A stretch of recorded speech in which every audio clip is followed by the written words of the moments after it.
안녕하세요. 샬롯의 오디오북입니다.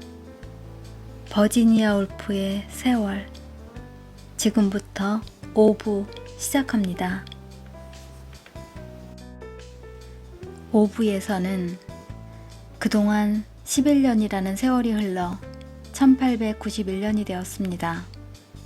키티도 결혼했고 밀리도 결혼했습니다.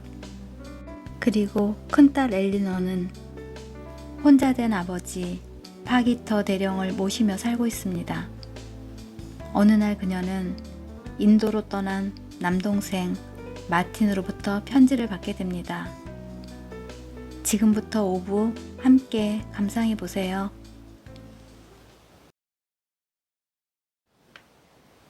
(1891년) 가을바람이 영국 전역에 불었다. 바람은 나무들로부터 잎사귀를 잡아당겨 노랗고 빨갛게 얼룩져 팔랑거리거나 떨어지게 하거나 넓은 곡선을 그리며 나부껴 굴러다니게 했다. 도회지에서는 돌풍이 모퉁이를 돌아와 여기서는 모자를 벗겨 날리고 저기서는 여자들의 베일을 머리 위 높이 휘날리게 했다. 돈은 매우 빨리 유통되었다. 거리는 사람들로 붐볐다. 성마을 성당 부근에 있는 사무실의 경사진 책상 위에서는 서기들이 줄쳐진 문서 위에서 그들의 펜을 멈추곤 했다. 휴가가 끝난 다음에 다시 일을 하기는 어려웠다. 마게이트와 이스토본과 브라이튼, 즉 영국의 피서지들이 그들의 얼굴을 구릿빛으로 그을렸다.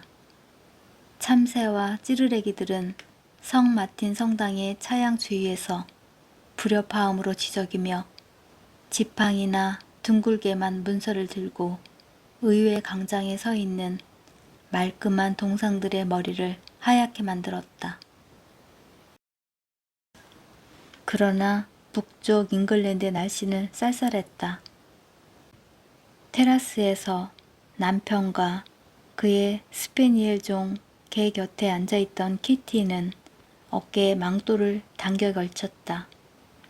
그녀는 늙은 백작에 의해서 세워진 돌고래 모양의 기념물이 바다에 떠있는 배들을 향해 신호를 보내고 있는 언덕 꼭대기를 바라보고 있었다. 숲에는 안개가 자욱했다. 테라스 위 손이 닿을 만큼 가까운 곳에서 돌로 만든 여인들이 그들의 꽃병에 분홍색 꽃들을 담고 있었다.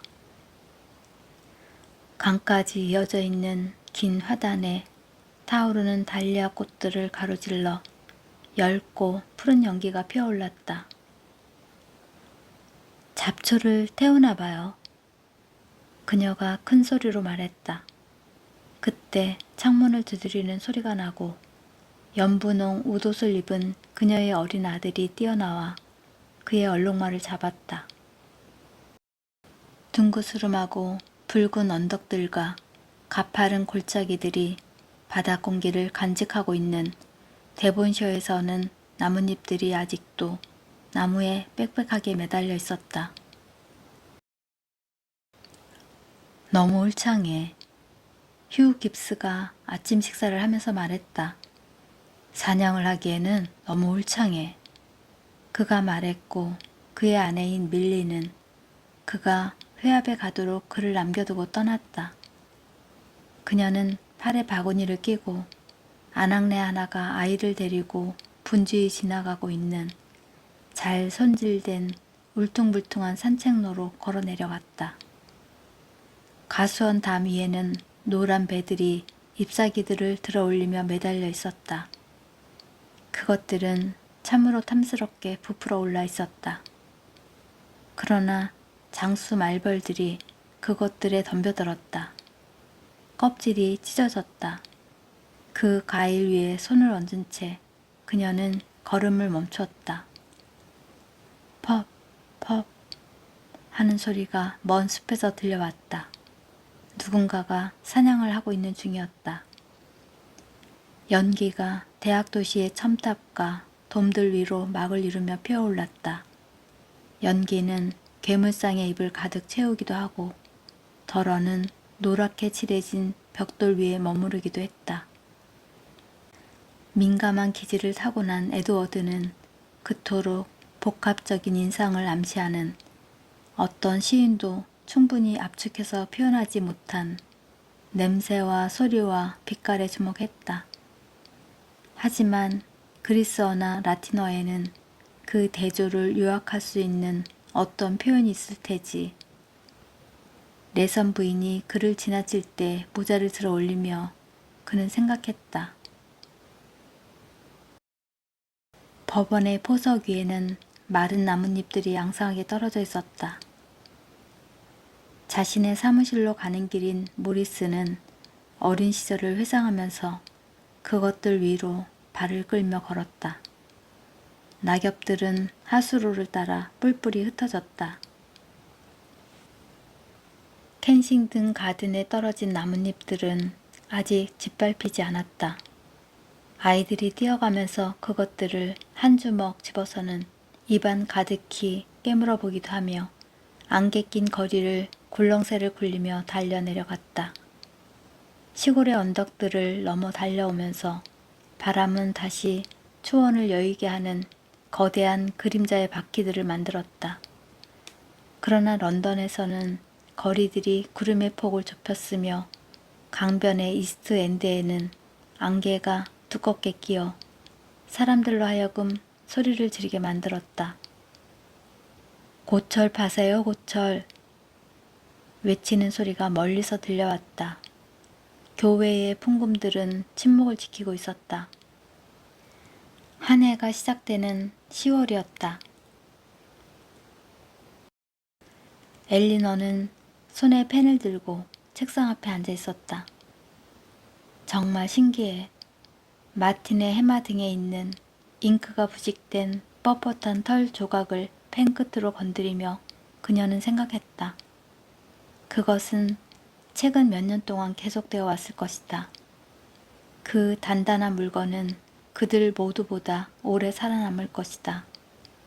만일 그녀가 그것을 어디다 던져버린다 해도 그것은 그 어디선가 계속 존재할 것이다. 그러나 그녀는 결코 그것을 던져버리지 않았다. 왜냐하면 그것은 다른 어떤 것의 일부분이기 때문이다. 예를 들자면 그녀의 어머니. 그녀는 앞지 위에다 둥글게 번지는 점을 찔러서 그렸다. 그녀는 주위를 둘러보았다. 사람들이 잡초를 태우고 있었다. 거기서 연기가 피어오르고 있었다. 날카롭고 독한 냄새가 풍겨왔다.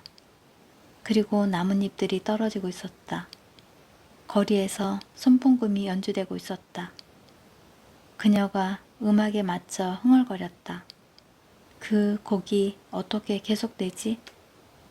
피피가 매끄러운 플란넬 조각으로 귀를 닦아주며 부르곤 하던 그 노래. 그녀가 흥얼거렸다. 그때 음악이 멎었다. 풍금 소리가 멀어져 갔다. 그녀는 펜을 잉크에 담갔다. 3 곱하기 8은 24. 그녀가 중얼거렸다. 그녀는 결정적으로 말했다. 그리고 페이지 맨 아래에 숫자를 적어 넣은 다음 그 붉고 파란 조그만 책들을 챙겨 그것들을 아버지의 서재로 가지고 갔다. 우리 살림꾼께서 왕림하셨군. 그녀가 들어가자 그가 악의 없는 농담을 했다. 그는 가죽 커버가 씌워진 안락 의자에 앉아 연분홍색 나는 경제신문을 읽고 있었다. 살림꾼이 왕림하셨어. 그가 안경 너머로 그녀를 올려다보며 되풀이했다. 그가 점점 더 느려지고 있다고 그녀는 생각했다. 그녀는 서두르는 편이었다. 그래도 그들은 아주 잘 지내고 있었다. 그들은 거의 온누이 같았다. 그는 신문을 내려놓고 책상으로 갔다. 하지만 난 아빠가 좀 더 서둘러줬으면 해요. 그렇지 않으면 제가 늦게 될 거예요. 자신의 체크복을 보관하는 서랍을 여는 그의 조심스러운 몸짓을 바라보며 그녀는 생각했다. 우유는 너무 비싸. 그가 장식용 송아지로 책을 톡톡 치며 말했다. 그래요. 그래서 10월에는 계란이에요. 그녀가 말했다. 그가 깊은 생각에 잠겨 노트에 가격을 적어놓고 있는 동안 그녀는 방 안을 둘러보았다. 그곳은 난로 옆에 걸려있는 말 제가를 제외하고는 온통 서류 상자와 신문 더미로 가득한 사무실 같았다. 거기에는 그가 폴로 대회에서 받은 은컵이 있었다. 그는 아침 내내 거기 앉아 경제신문을 읽으며 투자에 대해 생각하고 있었을까? 그녀는 궁금했다. 그가 쓰기를 멈췄다. 그런데 너 지금 어디 가려는 거냐? 그가 재빨리 희미한 미소를 지으며 말했다. 위원회에 가야 해요. 그녀가 말했다. 위원회라. 그가 단호하고 무게 있는 태도로 사인을 하며 그녀의 말을 반복했다. 그래, 너 스스로 일어서라. 내일. 주저앉지 말고. 그는 회계대장에 숫자를 기입했다. 오늘 오후에 저와 함께 가실 거예요, 아빠? 그가 숫자 기입하는 일을 끝내기를 기다리며 그녀가 말했다. 법원의 말이에요. 모리스의 소송이 있다는 것 아빠도 아시죠? 그는 고개를 저었다. 안 돼. 3시에 시내에 볼 일이 있단다. 그가 말했다. 그럼 점심때 뵙겠어요. 그녀가 나가려는 동작을 취하며 말했다. 그러나 그가 손을 들어 올렸다. 그는 무엇인가 말할 게 있는 듯 했지만 망설이고 있었다. 그의 표정이 다소 침울하게 가라앉는 것을 그녀는 알아차렸다. 그의 콧등에는 작은 실핏줄들이 있었다. 그는 조금씩 더 얼굴이 붉어지고 조금씩 더 침울해져 가고 있었다. 나는 딕비의 집에 들러볼 생각이다. 그가 마침내 말했다. 그는 일어서서 창가로 걸어갔다. 그리고 뒷뜰을 내다보았다. 그녀는 안절부절 못하는 얼굴이었다. 잎들이 떨어지고 있군. 그가 말했다. 그래요. 그녀가 대꾸했다. 사람들이 잡초를 태우고 있어요. 그는 잠시 동안 연기를 바라보며 서 있었다. 잡초를 태운다고? 그가 되풀이하고는 잠시 입을 다물었다. 매기의 생일이야. 마침내 그가 그것을 생각해냈다. 내 생각으로는 그녀에게 뭔가 조그만 선물을 했으면 싶은데 그가 다시 말을 멈췄다. 그것은 그녀가 그것을 사오기를 바란다는 것을 의미하고 있다는 것을 그녀는 알고 있었다. 그녀에게 무엇을 주시고 싶으세요? 그녀가 물었다. 글쎄, 그가 모호하게 말했다. 뭔가 네가 알고 있는 예쁜 것으로 그녀가 달고 다닐 수 있는 것이면 좋겠지. 엘리너는 생각했다. 매기, 그녀의 작은 사촌이 7살이던가 8살이던가. 목걸이나 브로치 같은 거요? 그녀가 빠르게 물었다. 그래, 그런 것.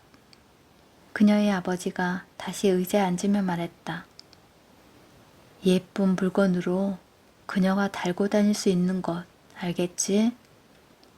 그가 신문을 펼치며 그녀를 향해 가볍게 고개를 끄덕여 보였다. 고맙다, 사랑하는 딸아. 그녀가 방을 나설 때 그가 말했다.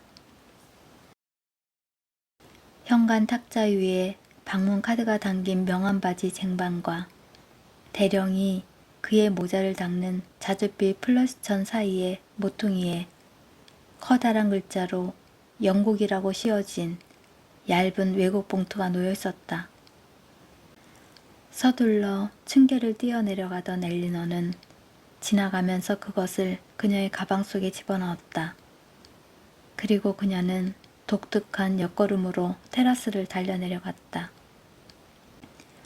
길 모퉁이에서 그녀는 멈춰서서 걱정스러운 얼굴로 거리를 내려다보았다. 차들 가운데서 그녀는 커다란 것 한 대를 찍었다. 그것은 노란색이었다. 그녀는 그것을 소리쳐 불러 타고는 위층으로 올라갔다. 가죽 앞치마로 무릎을 덮으며 그녀는 안도의 환심을 내쉬었다. 이제 모든 책임은 운전사에게 달려 있었다. 그녀는 긴장을 풀고 부드러운 런던의 공기를 들이마셨다. 그녀는 즐거운 마음으로 런던의 소음에 귀를 기울였다. 지나쳐가는 거리를 내다보며 그녀는 마차와 버스와 지나가는 모든 탈 것들을 눈으로 볼 수 있는 한 보고 감상했다. 그녀는 여름이 끝난 다음 생명의 활기로 가득한 10월이 돌아오는 것을 좋아했다. 그녀는 한동안 데본셔에서 깁스가의 사람들과 함께 머물렀었다. 그것은 매우 잘된 일임이 판명되었어. 여동생과 휴 깁스의 결혼을 생각하면서 자신의 아기들과 함께 있던 밀리를 떠올리면서 그녀는 생각했다. 그리고 그녀는 미소 지었다. 그는 커다란 흰 말을 타고 돌아다니며 집더미를 넘어뜨리곤 했다. 그러나 거기에는 너무 많은 나무들과 소들과 그리고 하나의 커다란 언덕 대신 너무 많은 작은 언덕들이 있다고 그녀는 생각했다. 그녀는 데본셔를 그다지 좋아하지 않았다. 그녀는 런던에 서류들로 가득한 가방을 들고 이 노란 버스 꼭대기에 다시 돌아와서 기뻤으며 모든 것이 10월에 다시 시작되어 기뻤다. 이제 버스는 거주 지역을 벗어났다. 집들이 바뀌고 있었다. 그것들은 상점들로 바뀌었다. 이것이 그녀의 세계였다. 여기서만 그녀는 원래의 그녀 자신으로 있을 수 있었다. 거리는 복잡했다. 여인들이 쇼핑 바구니를 들고 상점 안으로 밖으로 헤엄치듯 돌아다녔다. 거기에는 관습적이고 리드미컬한 어떤 것이 있다고 그녀는 생각했다. 마치 들판의 띠까마귀 떼들이 위로 아래로 몰려다니는 것처럼. 그녀 역시 자신의 일터로 가고 있는 중이었다. 그녀는 보지도 않고 손목시계를 돌렸다. 위원회 다음에는 듀퍼스 다음에는 딕슨, 그러고 나서 점심 식사와 법원, 점심을 먹고 2시 30분에 법원, 이라고 그녀는 되풀이했다. 버스는 베이스워터 거리를 달려갔다. 거리들이 점점 더 초라해졌다. 아무래도 듀퍼스에게 일자리를 주지 말았어야 했어. 그녀는 생각했다. 그녀는 그녀가 집들을 세운 피터가에 대해 생각하는 중이었다. 지붕이 다시 새고 있었다. 하수구에서는 악취가 풍겼다. 그러나 이때 버스가 멈췄다. 사람들이 타고 내렸다. 버스는 다시 달렸다. 그러나 저들 큰 회사들 가운데 하나를 선택하기보다는 그와 같은 하찮은 사람에게 일을 주는 것이 낫다고 한 커다란 상점의 거대한 판 유리창들을 바라보며 그녀는 생각했다. 조그만 상점들 옆에는 언제나 커다란 상점들이 나란히 붙어 있었다. 그것은 그녀를 혼란스럽게 했다.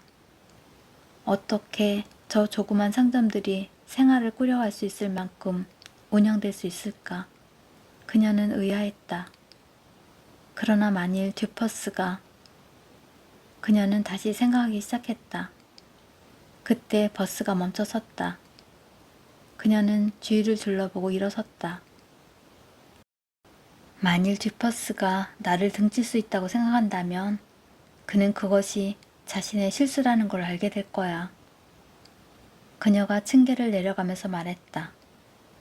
그녀는 지저분한 통로를 통해서 회합이 열리기로 되어 있는 생철 창고로 서둘러 걸어 올라갔다. 그녀는 늦었다. 거기에는 이미 사람들이 모두 도착해 있었다. 그것은 휴가 뒤의 첫 회합이었다.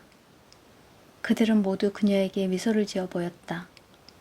주두조차 인사의 뜻으로 입에 물고 있던 이쑤시개를 끄집어냈다.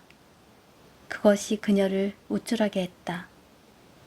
여기에 우리 모두는 다시 모였다고. 서류들을 탁자 위에 내려놓으며 그녀는 생각했다. 그러나 그녀는 그녀 자신이 아니라 그들을 생각했다. 그녀는 존재하지 않았다. 그녀는 전적으로 아무것도 아니었다. 그러나 그들은 브로켓, 커프넬, 미스 심스, 램스던, 포터 소령과 레젠비 부인 모두 그곳에 있었다.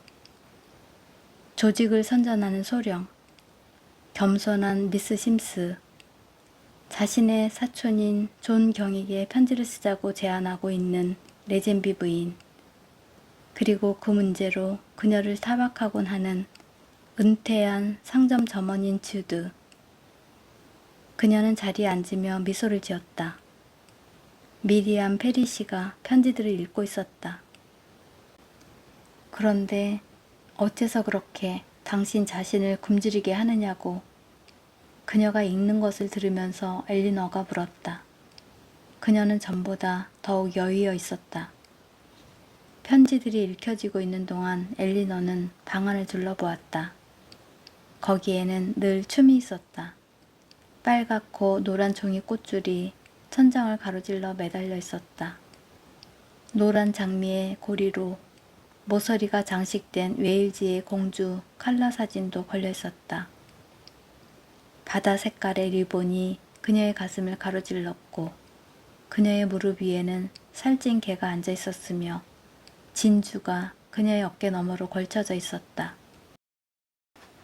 그녀가 조용한 분위기의 옷을 입고 있다느니 평범한 분위기의 옷을 입고 있다느니 하는 그들의 서로 엇갈린 기묘한 논쟁과 레젠비 부인이 숭배하는 어떤 것, 미스 심스가 조롱하는 어떤 것, 그리고 주두가 이를 쑤시며 눈썹을 치켜뜨고 쳐다보곤 하는 어떤 것들에 대해 엘리너는 생각했다. 주두는 만일 자기에게 아들이 있었다면 그를 대학에 보냈을 것이라고 그녀에게 말했었다. 그러나 그녀는 다시 그녀 자신의 생각으로 돌아왔다. 포터 소령이 그녀를 돌아보았다. 자, 미스 파기터. 그가 그녀를 끌어들이며 말했다. 그들 둘은 사회적 지위가 비슷했다.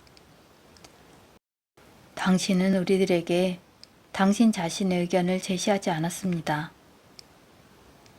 그녀는 자신을 가다듬어 그에게 그녀의 의견을 말했다. 그녀는 그녀의 의견, 매우 명확한 의견을 갖고 있었다. 그녀는 목청을 가다듬어 말하기 시작했다. 피터가를 뒤덮으며 피어오르는 연기가 집들 사이의 좁은 틈서리에 멋진 회색 베일을 드리고 있었다. 어느 쪽에 있는 집도 선명하게 보이지 않았다. 그 거리의 중간쯤에 있는 두 집을 제외하고는 그들은 모두 정확하게 똑같았다. 그것들은 마치 꼭대기에 슬레이트 텐트를 갖고 있는 노란 잿빛의 상자들처럼 보였다. 아무 일도 일어나지 않았다. 몇 명의 어린아이들이 거리에서 놀고 있었고 고양이 2마리가 낙소 홈통 부근에서 발톱으로 무엇인가를 굴리고 있었다. 창문 밖으로 몸을 기댄 여자 하나가 마치 자신이 키우고 있는 무엇인가를 찾고 있는 것처럼 거리의 이쪽 저쪽 위아래의 모든 틈을 샅샅이 탐색하고 있었다. 개걸스럽고 탐욕스러워 보이는 그녀의 두 눈은 마치 희생물로 선택된 새의 눈처럼 움푹 패이고 거의 조는 듯해서 그들의 굶주림을 채울 만한 것이라고는 아무것도 없는 듯이 보였다. 아무 일도 일어나지 않았다. 전혀 아무것도. 그 여자는 여전히 게으르고 불만에 찬 눈길로 거리 위아래를 응시하고 있었다. 그때 마차 한 대가 길모퉁이를 돌았다. 그녀는 그것을 지켜보았다. 그 마차는 반대편 집 앞에 멈춰 섰는데 그 집은 창틀이 초록색이고 문 위에 해바라기 무늬가 새겨진 장식틀이 있는 것이 다른 집들과는 달랐다. 트위드 모자를 쓴 조그만 남자가 마차에서 내려 그 집 문을 두드렸다. 문은 거의 만삭이 된 한 여자에 의해서 열렸다. 그녀는 고개를 흔들었다. 그리고는 거리의 위아래를 한번 훑어보고 나서 문을 닫았다. 남자는 기다렸다. 말은 고삐를 늘어뜨리고 머리를 수그린 채 참을성 있게 서 있었다. 아랫입술이 선반처럼 튀어나오고 하얀 턱이 앞으로 내밀어진 얼굴을 한 또 다른 여자가 창문에 나타났다. 창문 밖으로 나란히 기대어 선 두 여자가 그 남자를 바라보았다. 그는 안짱다리였다. 그는 담배를 피우고 있었다. 여자들은 함께 그에 관해서 뭔가 이야기를 나누었다. 그는 마치 누군가를 기다리고 있는 것처럼 이리저리 서성거렸다. 이제 그는 담배를 내던졌다. 그들은 그를 지켜보았다. 그 다음에는 무엇을 할 것인가? 그의 말에게 먹이를 줄 것인가? 그러나 이때 코트와 회색 트위드 스커트를 입은 키가 큰 여자 하나가 서둘러 길모퉁이를 돌았다. 그리고 그 작은 남자가 돌아서서 그의 모자에 손을 갖다 댔다. 늦어서 미안해요. 엘리너가 소리쳤다. 듀퍼스가 항상 그녀를 즐겁게 하는 친근한 미소를 지으며 모자에 손을 갖다 댔다. 천만에요, 미스 파기터. 그가 말했다. 그녀는 항상 그가 그녀를 평범한 고용주가 아니라고 느끼기를 원했다. 자, 올라가 봅시다. 그녀가 말했다. 그녀는 이런 일을 싫어했으나 그것은 행해져야만 했다. 아래층에 사는 톰스 부인이 문을 열었다. 오, 저런. 결국 내가 그녀에게 말했던 대로 또 하나의 아기가 태어나게 생겼군. 그녀의 앞치마깨를 언뜻 보며 엘리너는 생각했다. 그들은 그 작은 집에 이방 저방을 돌아다녔다. 톰스 부인과 그로우브 부인도 그들 뒤를 따라다녔다. 여기저기 갈라진 틈과 얼룩이 있었다. 듀퍼스는 회반적을 두드리던 1피트짜리 자를 손에 들고 있었다. 가장 나쁜 것은 내가 그를 좋아하지 않을 수 없다는 점이야. 그것은 주로 그의 웨일즈 억양 때문이었다. 그는 매력있는 악당이었다. 웨일즈의 골짜기들을 생각나게 만드는 억양으로 그가 노래하듯 이야기할 때면 그는 뱀장어처럼 온순한 인간이라는 것을 그녀는 알고 있었다. 그러나 그는 모든 점에서 그녀를 속였다. 거기 회반죽을 바른 곳에 손가락을 찔러 넣을 수 있을 만한 구멍이 나 있었다. 저걸 보세요, 듀퍼스 씨, 저기. 그녀가 몸을 구부리고 그곳을 손가락으로 찌르며 말했다.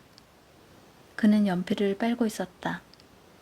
그녀는 그와 함께 마당으로 나가서 그가 판자와 벽돌들을 재는 모습을 보는 것을 좋아했다.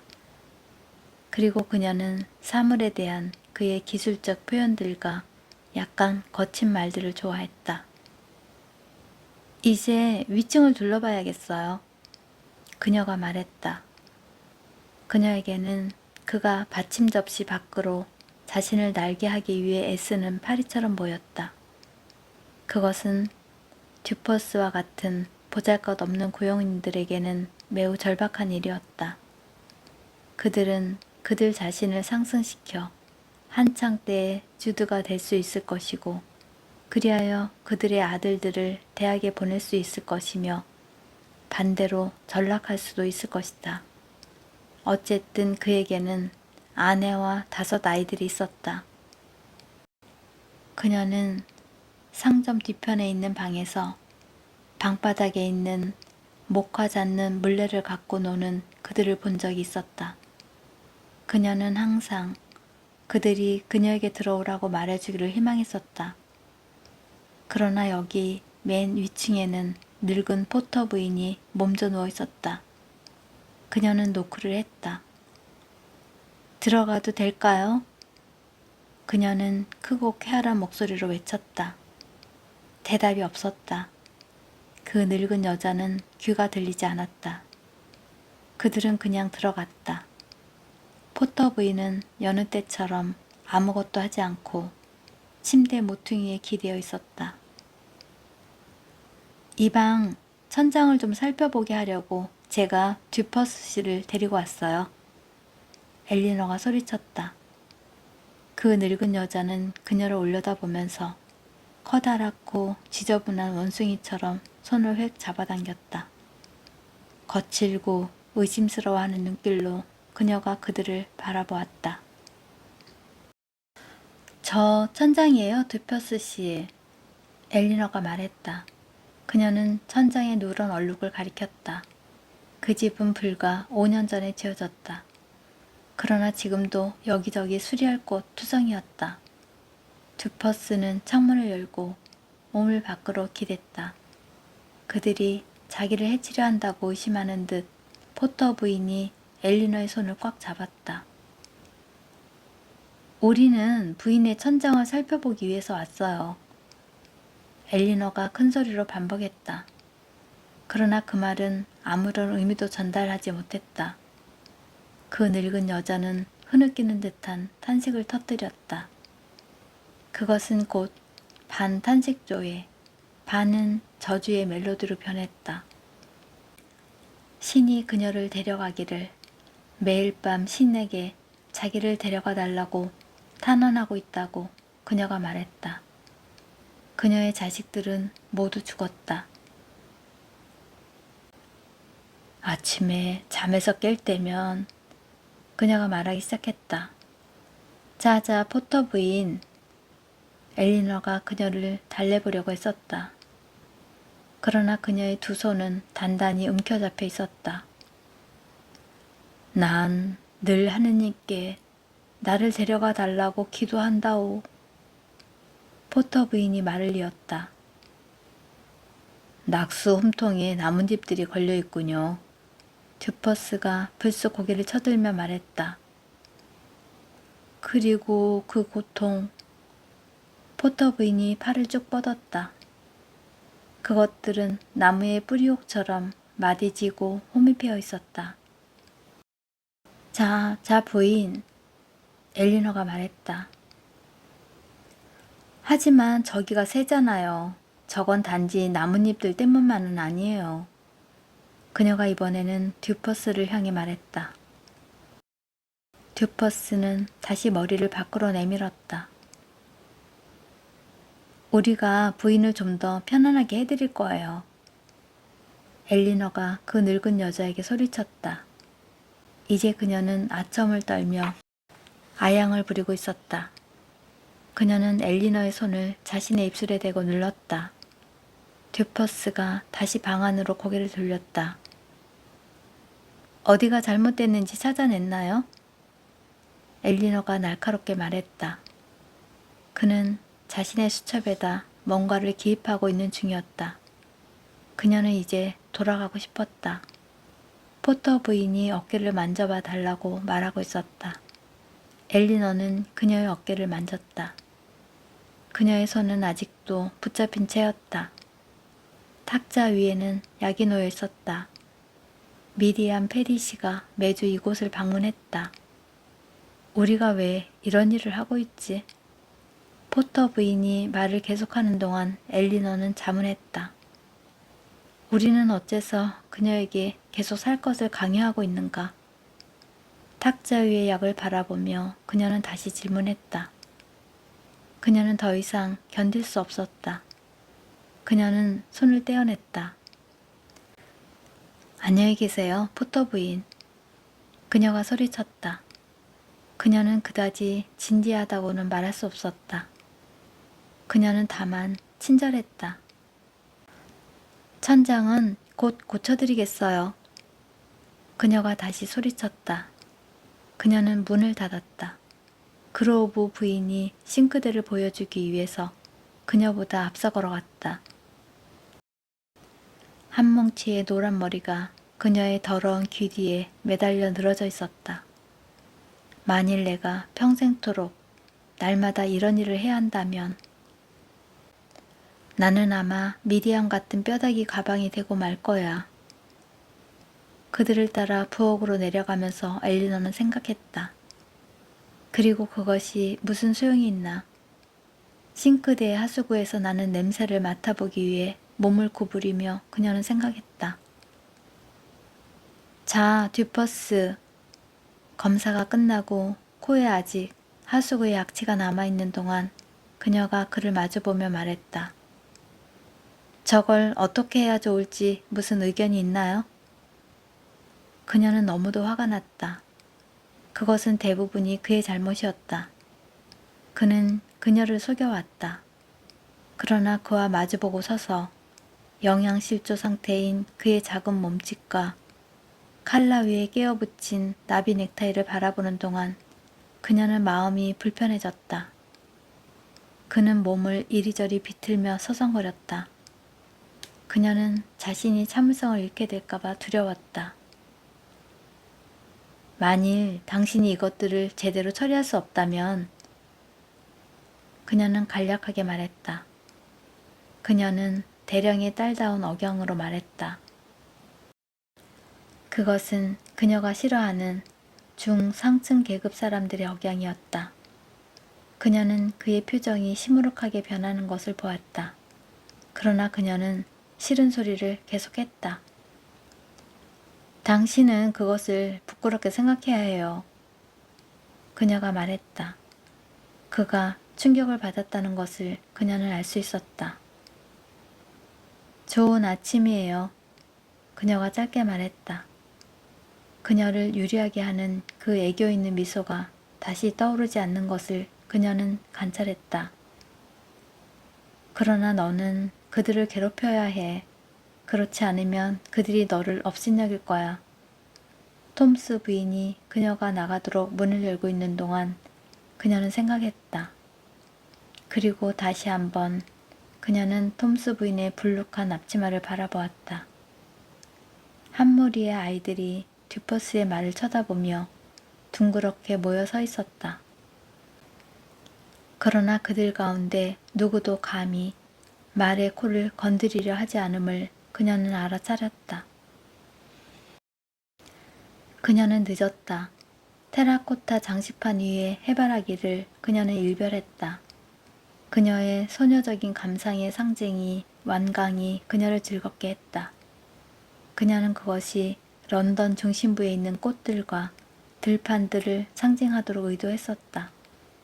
그러나 이제 그것은 깨어졌다. 그녀는 평소와 같은 빠른 걸음으로 걷기 시작했다. 그 움직임은 마치 마음에 안 드는 딱딱한 껍질을 깨뜨리려는 몸짓처럼 보였다. 그녀는 마치 아직도 그녀의 어깨 위에 놓여있는 그 늙은 여자의 손을 떨쳐버리려는 것 같았다. 그녀는 달렸다. 그녀는 사람들 사이를 날쌔게 빠져나갔다. 쇼핑 중인 여자들이 그녀의 길에 끼어들었다. 그녀는 차들과 말들 사이에서 손을 흔들며 거리를 돌진해 갔다. 차장이 그녀를 보고 그의 팔로 그녀를 잡아 차 안으로 끌어들였다. 그녀는 버스를 잡았다. 그녀는 구석에 있는 어떤 사람의 발을 밟고 걸어가서 나이든 두 여자들 사이에 자리를 잡았다. 그녀의 호흡은 약간 거칠었다. 머리칼은 내려뜨려져 있었다. 줄곧 뛰었기 때문에 그녀의 얼굴은 상기되어 있었다. 그녀는 함께 타고 있는 승객들을 바라보았다.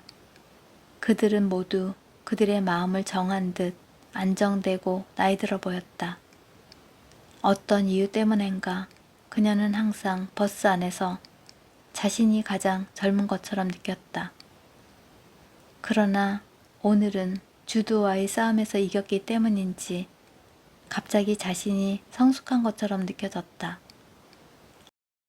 버스가 베이스워터 거리를 따라 굴러가는 동안 집들의 회색 윤곽이 그녀의 눈앞에서 위아래로 요동했다. 상점들이 다시 주택으로 바뀌어가고 있었다. 큰 집들과 작은 집들이 있었고 여관들과 주택들이 있었다. 그녀에게 발가락을 밟힌 사람은 그녀와 비슷한 키에 아주 친근해 보이는 타입으로 손에는 가방을 들고 있었는데 매우 인정이 많아 보이고 건강해 보였으며 아직 미혼으로 보였고 그녀와 같은 계층의 모든 여자들과 비슷하게 생겼다. 그녀의 열정은 결코 타오른 적이 없었을 것 같았으나 아직 그녀는 매력적이었다. 그녀가 웃고 있었다. 엘리너의 눈이 그녀의 눈과 마주쳤다. 엘리너는 버스 안에서 큰 소리로 혼자 중얼거리고 있었었다. 그것은 고쳐야 할 습관이었다. 그러나 다행스럽게도 버스가 멈추었다. 그녀는 뛰어내렸다. 그리고는 멜로즈 플레이스를 빠르게 걸어 올라가기 시작했다. 그녀는 자신이 활기차고 젊다고 느꼈다. 데본셔에서 돌아온 다음에는 모든 것이 새롭게 느껴진다는 것을 그녀는 깨달았다. 그녀는 에버콘 테라스에 길고 기둥이 많은 전경을 내려다보았다. 기둥들과 정원이 있는 집들은 모두 매우 훌륭해 보였다. 모든 거실마다에서 하녀들의 손이 탁자 위를 청소하고 점심 식사를 준비하기 위해 그것을 놓는 모습이 보이는 것 같았다. 여러 방에서 사람들은 이미 점심 식사를 하기 위해 자리에 앉아 있었다. 그녀는 커튼 사이에 텐트 모양으로 난 틈으로 그것을 볼 수 있었다. 그녀 자신은 점심 식사에 늦게 될 것이라고 첫 번째 층계로 올라가 문에 열쇠를 꽂으면서 그녀는 생각했다. 그때 마치 누군가 말하고 있는 것처럼 어떤 문장이 그녀의 마음속에 만들어졌다. 무엇인가 예쁘고 달고 다닐 수 있는 것. 그녀는 자물쇠에 열쇠를 꽂은 채 동작을 멈추었다. 매기의 생일, 아버지의 선물, 그녀는 그것을 잊었었다. 그녀는 돌아섰다. 그리고는 다시 층계를 뛰어내려갔다. 그녀는 램니 가게에 들러야 했다. 지난 몇 해 사이에 다소 뚱뚱해진 램니 부인은 미스 엘리너가 문을 열고 들어오는 것을 보았을 때 뒷방에서 차가운 양고기를 한 입 씹고 있던 중이었다. 좋은 아침이에요, 미스 엘리너. 그녀가 걸어 나오면서 말했다. 뭔가 예쁘고 달고 다닐 수 있는 것. 엘리너가 숨을 헐떡거렸다. 그녀는 매우 좋아 보이는군. 휴가를 끝낸 다음 차분한 갈색 옷을 입은 모습의 램니 부인은 생각했다. 조카딸, 아니 제 사촌을 위한 선물이 필요해요. 딕비경의 딸 말이에요. 엘리너가 용건을 말했다. 램니 부인은 자신의 가게에 있는 물건들을 조잡함에 대해 언급했다. 거기에는 장난감 배와 인형들과 이 페니저리 금시계들이 있었다. 그러나 딕비경의 딸에게 어울릴 만한 훌륭한 물건은 아무것도 없었다. 그러나 미스 엘리너는 서두르고 있었다. 저기, 그녀가 구슬 목걸이의 목록을 가리키며 말했다. 저것이면 될 것 같은데. 그것은 약간 싸구려같이 보인다고 금빛 무늬가 찍힌 푸른 목걸이를 꺼내며 램니 부인은 생각했다. 그러나 미스 엘리너가 너무 급하게 서둘렀기 때문에 그녀는 그것을 갈색 포장지로 포장할 수도 없었다. 언제나 그렇지만 저는 또 늦게 될 거예요, 램니 부인. 그녀가 진정 어린 태도로 손을 흔들며 말했다. 그녀는 밖으로 뛰어나갔다. 램니 부인은 그녀를 좋아했다. 그녀는 늘 그렇게 친근하게 느껴졌다. 그녀가 결혼을 하지 않은 것은 유감이었다. 나이 든 언니보다 어린 동생이 먼저 결혼하는 것은 정말 잘못된 일이었다. 그러나 그녀는 대령의 뒷바라지를 해야 했으며 덕분에 그는 지금 아주 잘 지내고 있다고 양고기가 있는 가게 뒷방으로 돌아가면서 램니 부인은 결론지었다. 엘리너 아가씨는 금방 도착하지 않을 거야. 크로스비가 접시를 나르는 동안 대령이 말했다. 보자기를 덮어놓도록 해요. 그는 벽난로를 등지고 서서 그녀를 기다리고 있었다. 그래, 그는 생각했다.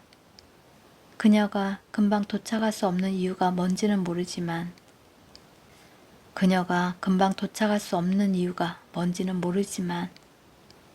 접시 덮개를 바라보며 그가 되풀이했다. 다시 미라가 떠올랐다. 다른 친구들은 그러리라고 그가 이미 생각했던 것처럼 나쁜 놈들임이 판명되었다.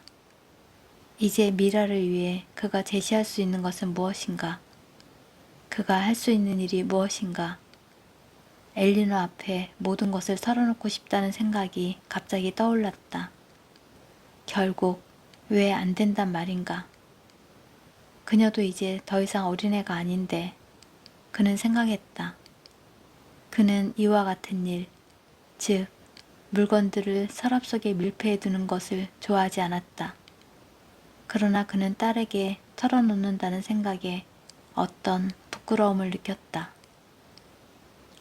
그녀가 왔군. 그가 말없이 뒤에서 기다리고 서 있던 크로스비에게 갑자기 말했다. 안 돼, 그건 안 돼.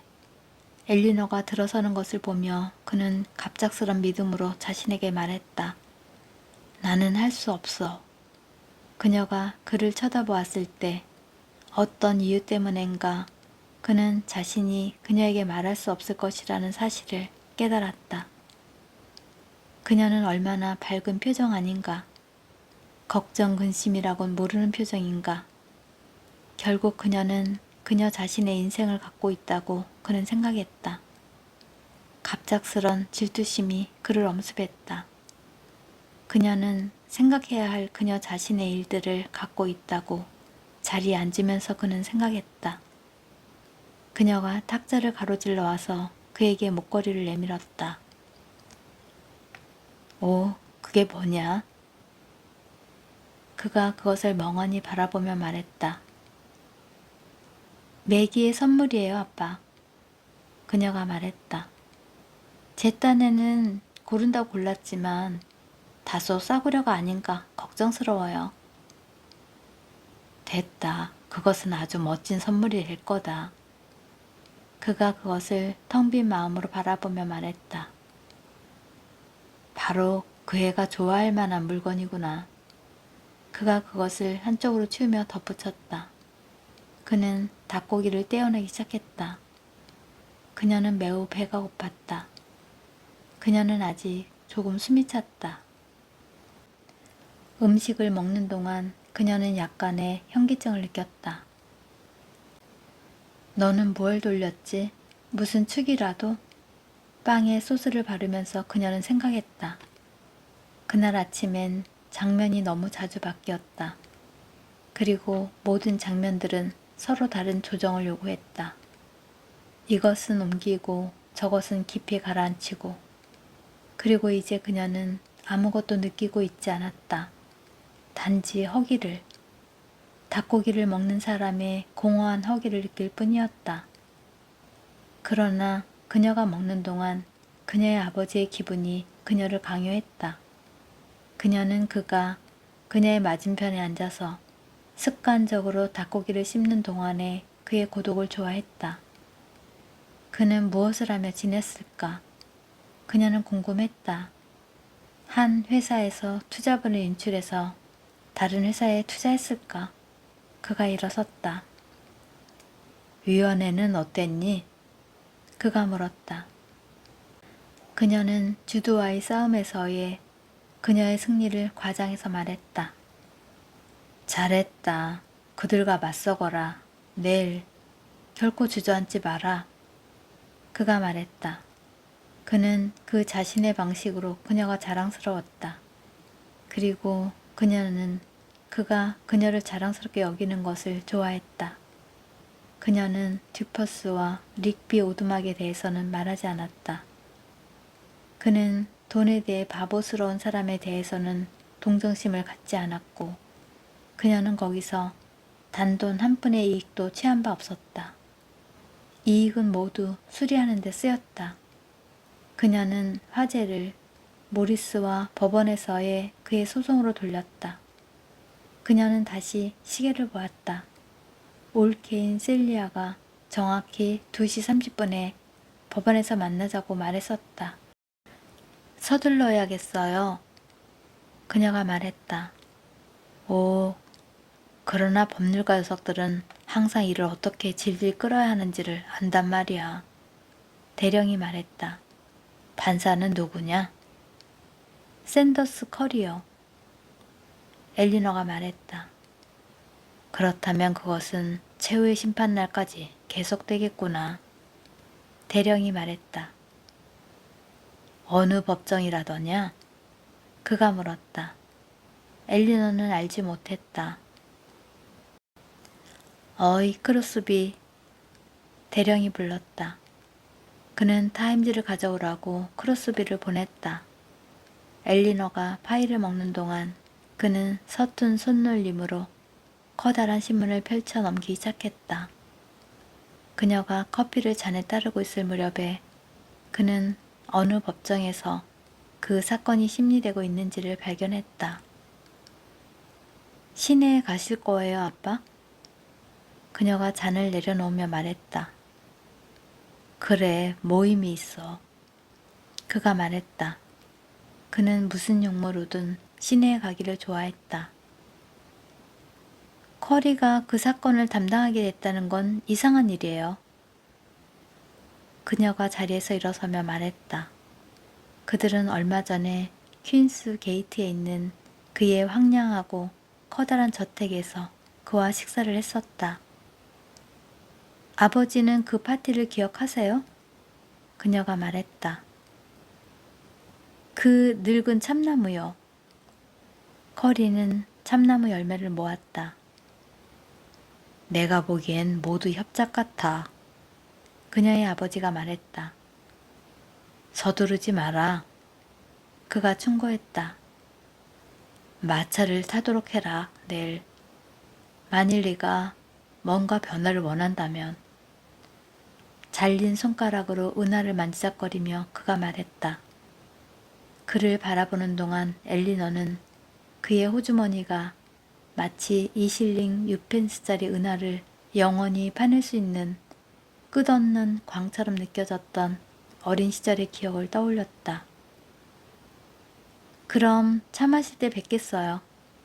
그녀가 은하를 집어들며 말했다. 아니다. 그가 그녀의 주의를 환기시켰다. 나는 딕비의 집에 들러와야 한다. 그는 크고 털이 난 손으로 목걸이를 집었다. 아무래도 그건 좀 싸구려 같이 보인다고 엘리너는 걱정했다. 이걸 넣을 상자는 어디 있니? 그가 물었다. 크로스비가 그걸 넣을 만한 상자를 찾을 수 있을 거예요. 엘리너가 말했다. 크로스비가 갑자기 중요한 일거리라도 생긴 것처럼 지하실로 달려갔다. 그러면 저녁 때가 되겠네요. 그녀가 아버지에게 말했다. 그래, 저녁 때 보자꾸나. 그가 말했다. 그는 담배 끄트머리를 잡고 있는 손에 종이 조각을 들고 있었다. 그가 담배 연기를 들이마셨다. 가느다란 연기가 담배에서 피어올랐다. 그녀는 시거 냄새를 좋아했다. 그녀는 잠시 그 냄새를 들이마시며 그곳에 서 있었다. 의제니 숙모에게 안부 전해주세요. 그녀가 말했다.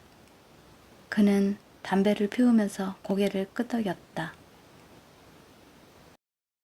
마차를 타는 것은 특별한 경험이었다. 그것은 15분을 단축시켜 주었다. 그녀는 손바닥으로 무릎을 두드리면서 만족스러운 한숨을 내쉬며 등을 뒤로 기댔다. 잠시 동안 그녀의 마음은 완전히 비어 있었다. 마차에 앉아 있는 동안 그녀는 노력으로부터의 휴식과 침묵과 평화를 즐겼다. 그녀는 초연함을 느꼈다. 마차가 움직여가는 동안 그녀는 구경꾼이었다. 아침에는 정말 복잡했었다. 지금 그녀는 법원에 도착할 때까지 자리에 앉은 채 아무것도 하지 않아도 좋았다. 그것은 먼 길이었다. 붉은 괄키를 갖고 있는 말은 터벅터벅 걷고 있었다. 그것은 베이스워터 거리를 내려가는 동안 줄곧 같은 속도를 유지했다. 거리는 복잡하지 않았다. 사람들이 아직 점심 식사를 하고 있는 중이었다. 부드러운 회색 안개가 먼 곳을 채우고 있었다. 종소리가 울렸다. 집들이 지나갔다. 그녀는 지나가는 집들을 보는 것을 그만두었다. 그녀는 눈을 반쯤 감은 무의식 상태에서 그녀의 손이 현관 탁자 위에 편지를 짚는 것을 보았다. 그게 언제였지? 바로 그날 아침이었다. 그것을 어떻게 했지? 가방 속에 넣었던가? 그래, 거기에 그것이 있었다. 개봉하지 않은 채로. 그것은 인도에 있는 마틴에게서 온 편지였다. 그녀는 마차를 타고 가는 동안 그것을 읽어야겠다고 생각했다. 그것은 마틴의 작은 손으로 매우 얇은 종이 위에 씌워져 있었다. 그 편지는 다른 때보다 길었다. 편지의 내용은 렌톤이라는 사람과의 모험에 관한 것이었다. 렌톤이 누구지? 그녀는 기억해낼 수 없었다. 우리는 새벽에 출발했어. 그녀는 읽었다. 나는 밀림 한가운데 혼자 있는 나를 발견했어. 넌 무엇을 하고 있는 거니? 그녀는 물었다. 그녀는 남동생의 모습을 보았다. 그의 붉은 머리와 둥그스름한 얼굴과 조만간 그 자신을 곤경에 처하게 하지는 않을까 하는 염려를 항상 불러일으켰던 약간 싸우기 좋아하는 듯한 표정을 보았다. 그에게는 명백히 그런 경향이 있었다. 나는 길을 잃어버린 거야. 해가 지고 있었지. 그녀는 읽었다. 해가 지고 있었지. 엘리너는 옥스포드 거리 아래쪽을 바라보며 되풀이해서 읽었다. 창문을 통해서 흘러들어온 빛이 옷 위에 비쳤다. 밀림이란 성장이 저해된 조그맣고 지나치게 어두운 초록빛의 나무들로 이루어진 울창한 숲일 것이라고 그녀는 생각했다. 마틴이 밀림에 혼자 있어. 해가 지고 그 다음엔 무슨 일이 일어났지? 나는 내가 있던 곳에 머무르는 것이 더 나았으리라고 생각했어. 그는 조그만 나무들에 에어싸여 정글 한가운데 혼자 서 있어. 해가 지고 있고 그녀 앞에 펼쳐진 거리는 상세함을 상실했다. 해가 졌을 때 매우 추웠을 거야. 그녀는 다시 읽었다. 그는 불을 피워야 했다. 나는 주머니 속을 뒤져서 내가 단지 2개비의 성냥밖에는 갖고 있지 않다는 사실을 발견했어. 첫 번째 성냥이 꺼졌어. 그녀는 마른 나무더미를 보았다. 그리고 성냥이 꺼져가는 것을 마틴이 혼자 바라보고 있는 모습을 보았다. 나는 나머지 성냥을 켰어. 불이 행운의 종이 위에 옮겨 붙었어. 그 종이가 불타기 시작했다. 장가지에도 불이 붙어 불꽃이 일어났다. 그녀는 걱정스럽게 편지의 끝부분으로 건너뛰었다. 한때 나는 소리치는 목소리를 들었다고 생각했어. 그러나 그것들은 사라졌어. 그것들이 사라졌어? 엘리너가 큰 소리로 말했다. 나는 나무에 올라갔어. 나는 바퀴 자국을 보았어. 해가 떠오르고 있었고 그들은 내가 죽은 줄로 알고 포기했던 거야. 마차가 멈췄다. 잠시 동안 엘리너는 조용히 앉아 있었다. 그녀는 성장이 저해된 나무들 이외에는 아무것도 보지 못했다. 그러나 그녀의 남동생은 밀림 위로 떠오르는 태양을 보고 있었다. 태양이 떠오르는 중이었다. 잠시 동안 불꽃이 법원의 우물한 몸체 위에서 춤을 추었다. 그 묘기를 부린 것은 두 번째 성냥개비였어. 마부에게 요금을 지불하고 마차에서 내리면서 그녀는 생각했다.